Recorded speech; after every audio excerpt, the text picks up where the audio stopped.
네, 안녕하세요. 창필직입니다. 오늘 말씀드릴 주제는 트럭 장사 세대 교체합시다. 푸드트럭 창업하지 마세요. 2편이라는 주제로 말씀을 좀 드릴 겁니다. 일전에 푸드트럭으로 망해갔던 청년 창업가들의 이야기를 하면서 앞으로 푸드트럭 말고 야채트럭, 과일트럭, 생선트럭 이런 예전서부터 있었던 트럭 장사 하시는 분들하고 젊은 청년들이 세대 교체를 했으면 좋겠다 이야기하고 또 그분들을 제가 직접 찾아보고서 다시 소개를 좀 해주겠다는 영상을 남긴 적이 있는데요. 제가 그분들을 만나고 왔습니다.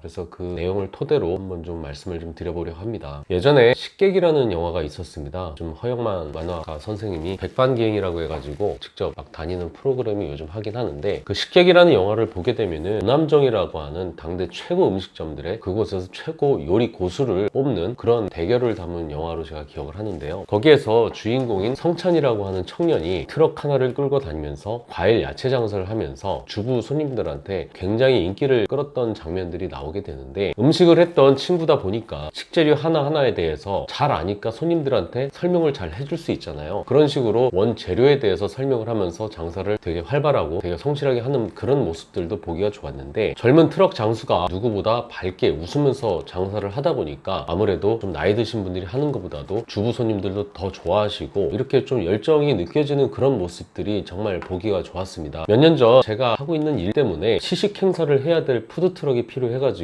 중고차 시장을 갔을 때 진짜 너무 많은 중고차들이 이렇게 많이 나와 있는 걸 보고서 정말 경악을 한 적이 있습니다. 진짜 너네 도대체 그동안 무슨 일이 있었던 거야? 설마 TV에서 푸드트럭 창업을 하는 거를 보고 정말 너도 나도 다 달겨들어가지고 이렇게 중고로 나온 건가? 그 중고차 트럭들이 다 청년들의 눈물이었거든요. 1톤 중고 트럭 하나 사서 3, 4천만 원? 그거 요리하는 차로다가 튜닝 한다고 거기다가 비용 들여가지고 1,500만 원짜리 중고차를 산다고 해도 3, 4천 들이면 진짜 5, 6천만 원 들어가는 거는 일도 아니잖아요. 거기다가 또 요리까지 배워가지고 기껏 무언가 팔아보려고 해도 트럭 놓을 곳도 마땅치 않은 그런 대한민국 현실에서 수많은 청년들이 말도 안 되는 그런 자리에 트럭 가지고 가가지고 장사한다고 또 거기서 헤딩을 하고 몸도 마음도 피폐해지고 대출 빚은 빚대로 늘어나고 다시 도저히 안 되겠다 싶어서 되팔려고 해도 푸드트럭 그 똥값 돼가지고 제값도 받지 못하고 그렇게 망해갔습니다. 당시 TV에서 활발하게 방송이 나왔었던 뭐 반포에 있는 밤도깨비 시장에서 하루 매출도 4,500씩 벌어가던 그 친구들 제가 직접 만나서 이야기를 해봐도 푸드트럭은 정말 답이 없다고 이야기를 하는데, 그나마 그렇게 번 친구들은 다행인데 그렇게도 벌어보지도 못하고 그냥 져버리고 막 그런 청년 애들 생각하면은 진짜 방송국 사람들한테 정말 화가 나고 원망스럽고, 그걸로 또 시청률 높이고 푸드트럭 튜닝했던 그런 어른들만 돈 벌고 이 상황에서 말리는 사람 하나 없이 그렇게 방치했다는 그 사실이 정말 허탈하더라고요. 예전에는 저도 좀 오해를 한 부분들이 있었습니다. 청년 애들이 아직 정신 못 차려가지고 편한 일만 하려고 하고 고생 안 하려고 해서 폼 잡으면서 장사하려고 막 두건 쓰고 앞에서 막 이라시아 이마스를 외치면서 트럭에서 와규 스테이크를 팔든지 뭐 이러는 건 줄 알았는데, 좀 지켜보니까 뭘 어떻게 해야 될지 몰라서 그렇게 창업을 한 경우들이 정말 많다라는 거를 그때 알게 되었는데요. 뭘 어떻게 해야 되는지만 기존에 있는 기성세대들이 알려주기만 한다면 정말 열심히 할 준비가 되어 있는 친구들이 생각보다 많았던 거죠. 그래서 돈 안 들이고 사업할 수 있는 이 트럭 장사에 대해서도 저라도 좀 알아보자 그런 생각을 하고 시간이 이렇게 좀 지나게 되었습니다. 그동안 과일 장사 하시는 분도 만나보고 야채 장사, 도매시장에 있는 도매상 분들도 만나보고요. 만나보면서 그들의 이야기도 들려주려고 노력을 했습니다. 또 이번에는 수산 트럭, 생선 트럭으로 사업을 하시는 분까지 만나게 되었죠. 그래서 오늘은 생선 트럭에 관련된 이야기를 좀 해보려고 합니다. 그분의 이야기를 많이 들었는데 그 중에서 이야기가 생각이 나는데요. 작년 이맘때 아들 친구가 와가지고 이 트럭 일 좀 배우고 싶다고 왔다고 합니다. 나이는 30 정도이고 동대문에서 옷장사 정도는 해봤는데 생선 장사는 처음이었죠. 사장님은 그 자식 친구다 보니까 진짜 자식이라고 생각을 하고 하루 본인이 일하고 있는 도매장에서 일을 한번 해보도록 체험을 시켜주고요. 다음날은 몇 년 동안 생선 트럭 장사를 하신 분을 따라서 일을 며칠 동안 배우게 하셨답니다. 그리고 계약금 200만 원 들여가지고 1톤 트럭을 할부로 사고요. 초기 물대값 50만 원 들여가지고 돈이 없다길래 물대값 50만 원은 외상으로 주셨다고 합니다. 저라도 그랬을 것 같아요. 젊은 애가 장사 한번 해보겠다고 와가지고 트럭 하나 사가지고 왔는데 그거 야박하게 성금 내기 전엔 뭐 물건 줄 수 없다 뭐 이런 어른들 공간들 요즘도 그렇게 많지 않다고 생각을 합니다. 푸드트럭처럼 뭔가 지지고 볶고 할 그런 공간도 필요가 없고, 또 시설도 따로 대단한 시설을 기자재를 들여놓을 필요도 없기 때문에 추가 개조 비용은 안 들어가고 손님들에게 어필할 수 있는 그런 멘트가 담긴 mp4 파일을 또 만들어서 주고요. 스피커 시설만 한 30만 원 정도 들여가지고 장사를 내보내셨죠. 한 달에 300만 원 벌이만 해도 좋겠다고 시작한 트럭 장사일이었지만 시작한 지 2달 만에 월 600만 원 벌이가 되고요. 작년 9월달 10월달 그런 추석 대목 때는 2달 동안 한 2천만 원 가까이 수익이 나면서 트럭 할부값을 갚는 것을 넘어서 종잣돈까지 모으게 되었다는 이야기를 들었습니다. 시흥에 있는 이 사장님 도매상에는 하루 평균 20팀 이상의 장사하시는 분들이 찾아옵니다. 새벽 4시부터 아침 10시까지 차례대로 차들이 들어오면서 물건을 실으러 오시죠. 아침에 사장님들이 이렇게 오시게 되면은 이 사장님은 아침밥을 하고 기다리십니다. 그리고 오시는 분들과 이런저런 사는 이야기를 하면서 아침밥을 또 같이 먹습니다. 15년 전 본인도 그렇게 어려웠던 시기에 트럭 장사로 일어났던 경험이 있다 보니까 어찌 보면은 장사 선배로서 후배들에게 자신의 노하우를 전부 다 가르쳐 주고요. 함께 상생하는 걸 실천하는 삶을 살고 계셨습니다. 마치 전수 창업자이면서 프랜차이즈 사업가처럼 말이죠. 스스로의 능력과 내공이 좋아서 혼자서 잘하는 사람은 직접 물건 사서 직접 음식 만들어가지고 자기 이름 걸고 장사하는 그런 오너 셰프가 되면 됩니다. 하지만 그게 아니라면 제대로 된 프랜차이즈, 제대로 된 내공 있는 전수 창업자를 선택을 하셔가지고 그들의 도움을 받으면서 장사를 하는 가맹점이 되면 됩니다. 이거를 생선 장사로 대입을 하게 되면은 스스로의 능력과 내공이 좋아서 혼자 잘하는 트럭 장사하시는 분들이라면 직접 노량진이나 가락시장 가가지고 물건 띄워와가지고 장사를 잘하면 되는 거지만, 그게 아니라면 이 사장님에 가서 진솔하게 자신의 사정을 얘기를 하고요. 도움 받아가지고 트럭 장사를 하면 되는 겁니다. 직접 제대로 된 품질 좋은 제주 은갈치를 제주도에서 띄워오고 생선 말고 다른 첨가물들도 좋은 가격, 좋은 품질의 것을 띄워오고요. 그것을 팔아서 돈 벌 수 있는 가격으로 그 트럭 장사 하시는 분들에게 제공을 해주고요. 포트폴리오도 짜주고 초창기 어색한 그런 멘트 치는 법도 가르쳐주고 멘트를 녹음한 것도 파일로 만들어가지고 그렇게 건네주고요. 장사를 할 수 있게끔 도와줍니다. 혼자 하면 오늘 사온 거 내일 못 팔면 버리거나 싸게 날리거나 아무래도 그런 재고 부담을 스스로 떠안아야 되지만, 오늘 판 거 내일 일 있어서 장사 못하는 상황이 되면은 이 사장님 냉장고에다가 보관도 할 수가 있고 그렇게 재고를 같이 소진시킬 수 있는 방법도 함께 고민을 또 해주십니다. 듣는 내내 제 가슴이 뛰었던 거는, 아 진짜 나도 트럭 장사 한번 해보고 싶다. 이 얼마나 좋은 세상인가. 이런 걸 그냥 도와주시려는 분들이 이렇게 계신데 정말 좋은 세상이다. 이런 생각이 계속 들었는데요. 눈에 보이지는 않지만, 겉으로 볼 때 정말 세련돼 보이지는 않지만, 잘 모르는 사람들은 그 사장님을 보면 좀 거칠어 보일진 모르겠지만 직접 이야기를 듣는 내내 정말 따뜻하신 분이고 정말 솔직하신 분이라는 것을 느낄 수 있었습니다. 무언가를 정말 성실하고 열심히 할 준비가 되어 있는 청년 창업가라고 한다면 일을 하든 안 하든 새벽에 한번 오셔가지고 이분들의 삶의 현장을 꼭 본인 눈으로 확인을 하셨으면 좋겠습니다. 진지하게 자신의 미래를 고민하고 진지하게 진짜 현장에서 제대로 일을 하는 그런 분들의 모습을 본다면 앞으로 삶을 계획하는 데 있어가지고 어느 정도 실마리를 잡을 수 있지 않을까, 그런 생각이 듭니다. 장사를 하러 오시는 분들의 평균 나이가 50세가 넘는다고 합니다. 처음에는 큰 욕심 없이 오시지만 일을 하고 일머리를 알게 되면서 그래도 하루 수익으로 20만 원 정도는 가져가시는 분들이 대부분인데, 좀 젊은 사람들이 하면 그보다는 낫지 않겠냐, 이런 말씀에 다시 한번 트럭 장사에 대해서 생각을 한번 해보게 되었는데요. 1편에서도 이야기를 했지만 수십 년 동안 과일이나 야채, 생선 트럭으로 가정을 꾸리신 그분들과 트럭 장사 세대 교체 한번 정말 해봤으면 좋겠다라는 생각을 해봤습니다. 그러면 식객에 나오는 주인공 성찬이처럼 원재료에 대해서 전문가가 된 사람이 음식 장사로도 최고가 되는 그런 시대가 올 수도 있겠다라는 생각을 해봤습니다. 혼자 망상을 해보지만 투자금을 최소화해서 장사를 해볼 청년 사업가라고 한다면 한번 도전을 한번 해보셨으면 좋겠습니다. 자세한 내용은 카페로 오셔서 질문 남겨주시고요. 그분들과 직접 만나실 수 있는 그런 다리가 될 수 있게끔 창풀에서도 한번 노력을 좀 해보도록 하겠습니다. 이상 창풀직이었습니다.